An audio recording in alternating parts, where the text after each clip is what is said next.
Good morning, ma'am. Let us today see about the hydrocephalus in children in the neurological defects. Coming to the hydrocephalus, you already know this is one of the disorder in the spinal cord and brain. Hydrocephalus, it is not a disease, but it is a condition which has several causes, and usually the congenital hydrocephalus occurs in 1 or 2 of every 1,000 babies. And how does this hydrocephalus occurs?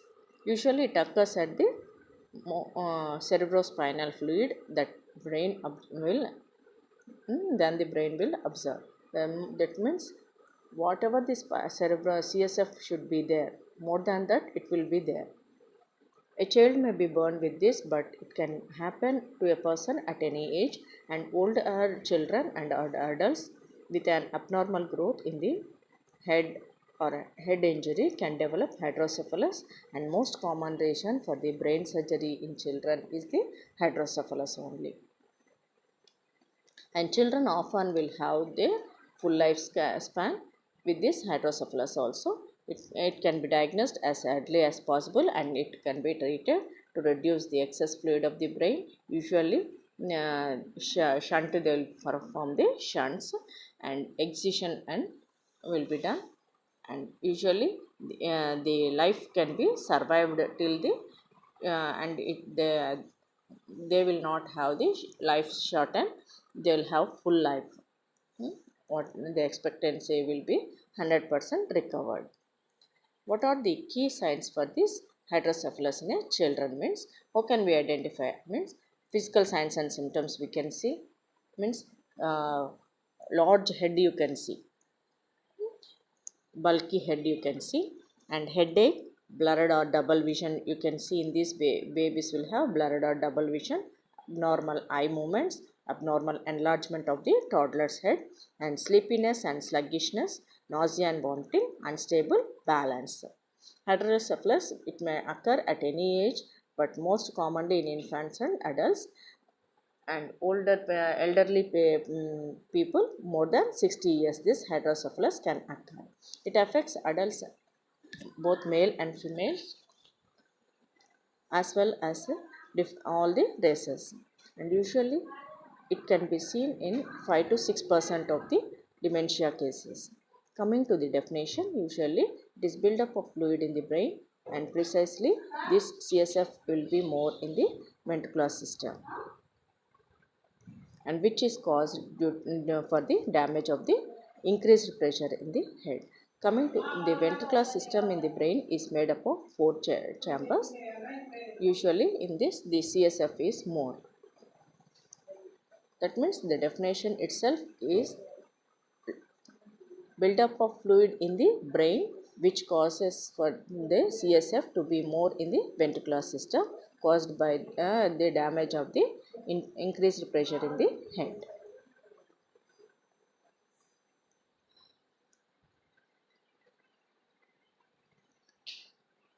The coming to the causes are usually abnormal growth in the head. It may be either fluid or tumors due to head injury, and usually the causes may be bloodstream is not fully absorbing the fluid in the ventricles, and insufficient block, or either there may be in a ventricular system blockage, and debris may be formed during the fluids.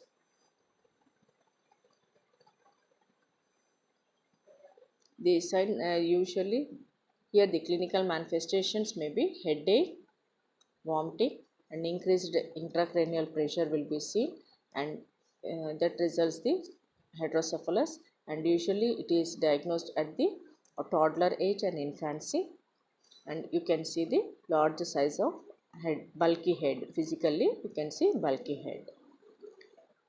The treatment is most common treatment is inserting the shunt to drain the CSF fluid in the ventricles, and as the second type of the treatment is usually endoscopic third ventriculostomy, and this procedure has proven more effective than the shunt management. But usually this procedure is not used more in children, it is used in the elderly patients who are above 60 years of age. And the child after getting the shunt or having endoscopic third ventriculostomy, they will be prepared for the surgery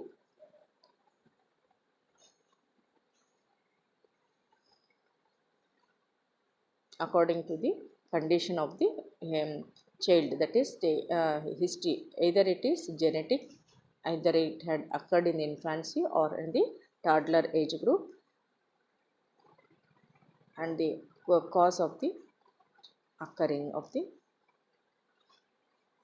hydrocephalus. During the surgery, usually prior to the surgery, the surgeon will be appropriate with the shunt or endoscopic third ventriculostomy, and the neurosurgeon will discuss about the procedure with the parents for the surgery and describe in brief about the surgery. The shunt is the first step of procedure in order in placing the ventricular catheter into the skull, and it is done in the with the tiny tube with tiny holes. This catheter is connected to the pressure valve, and usually this will regulate the amount of spinal fluid drainage. Endoscopic third ventriculostomy, it is nothing but it is the procedure where the surgeon will do, and here the small hole in the bottom of the third ventricle will be inserted into the spinal fluid, bypasses the obstruction and flows into the natural pathways, and it is done under the general anesthesia for at least 1 hour and or 1.5 hours. After surgery, what is the care given? Usually, after surgery, we give them the when the patient is shifted to the post anesthetic care unit, and usually the surgery is the patient is observed for the vitals, and usually 1 or 3 nights will be observed. Means one first day, first post-op, second post-op, and third post-op day, the child is observed, and later on they are given special dietary needs according to the child need, and after that the child will be sent home and observed for either the child is taking normal diet or not, walking around with any problems, any complications are there, any pain is there, bowel movements are normal or not, and then later on you have to give them follow up appointment after 14 days. They can come for the follow up. Care at the home. Coming to the care at the home, usually these children are given care at the home after surgery for the pain, diet, etc. Pain, usually above 4 years children, they will complain of pain, and usually Teninol is directed for the pain according to the doctor's prescription. And diet, coming to the diet, once the child is sent to the home, normal regular diet is given, and some restrictions according to the surgeon, if any needed, means we have to restrict them. Coming to the wound care, wash the child's incision every day with mild shampoo.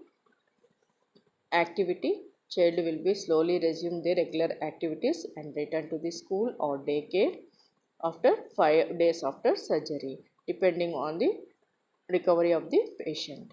Coming to the medications, no medications are routinely given for the hydrocephalus, only surgery is the only thing, and usually the treatment is according to the need. Only if pain or fever is there, to reduce the pain or fever, we'll give the either NSAIDs, will give according to the need. Coming to the bathing, wash the wound around with mild soap and shampoo every day, and clean it, dry it. Shower is fine if the child typically takes a shower. Do not let the wound soak in water, but the head should not be soaked in water. Follow up care for around 14 days after surgery is needed, and usually after 14 days they should be referred again for the neurosurgeon, and the wound should be checked for any damages. And if any problem is there with the hydrocephalus, we have to find out. Coming to the activities, slowly the patient will be getting to the normal regular activities, and usually it will be continued throughout the life. And if any complications are present, usually if any complications are present means they should be treated. This hydrocephalus usually it is diagnosed immediately after birth. It is mostly genetically, it is not exactly the cause is exactly not known, but it may be genetically or according to the social socio economic also it is diagnosed. And usually after diagnosing it, at what age it is diagnosed means immediately after birth. In only some of the children it is diagnosed, mostly in the infancy and toddler age we can recognize it. And sometimes this in child age if it is not recognized, and usually the elderly people above 60 years it is recognized. And at this time actually what these are the exact age group. And what are the signs and symptoms means usually there will be the large head, you can see the large head with fluid secretion. And usually the child will have blurred vision or diploma means it looks like 2 or 3. And usually they will have headache and and abnormal enlarge of the toddler head, you can see, and sleepiness or sluggishness and vomiting and unstable balance. That means they can't balance themselves. And here if you see the signs and symptoms, all these signs and symptoms you can see. And coming to the treatment is number one is only shunt is a tube is inserted to drain the CSF from the ventricles. And the second procedure is nothing but endoscopic third ventriculostomy. Means without this endoscopic third ventriculostomy, usually it is more effective, but in children, yeah, most of the surgeons are not advising it, and usually in the elderly people this is advised. And coming to the treatment, this is the surgery only is the treatment.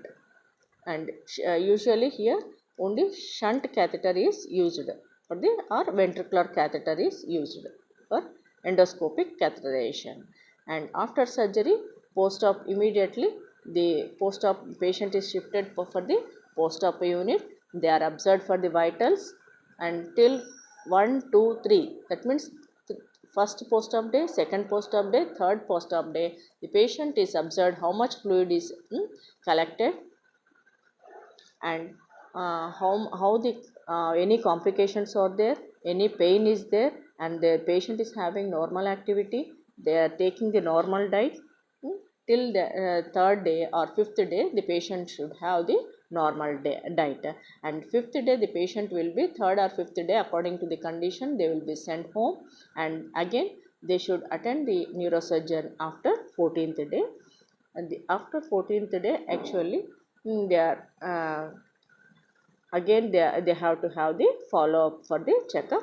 And at this time if the patient is having any complications or any abnormal problems are there, any pain is not exited, any bowel movements are not regular, any still they are having any complications means they should be notified. And at the home the patient must be observed observed for the pain. And if any pain is there they should be given painkillers. And activity is normal or not they have to observe. And wound care, every day they have to uh, clean the head with mild soap or shampoo. And it should be kept always dry, and it should not be, the head should not be soaked for the long time. And usually the medications are given according to the prescription of the doctor. If the patient is having any seizures they can be given the anti-epileptic drugs. And if the patient is having any fever, if they are having any pain, they can be given according to the necessity of the treatment. Usually this teninol is given in these cases. And the follow up should be done by the medical professional after 14 days. Hope you understood, ma. We'll continue in the later session.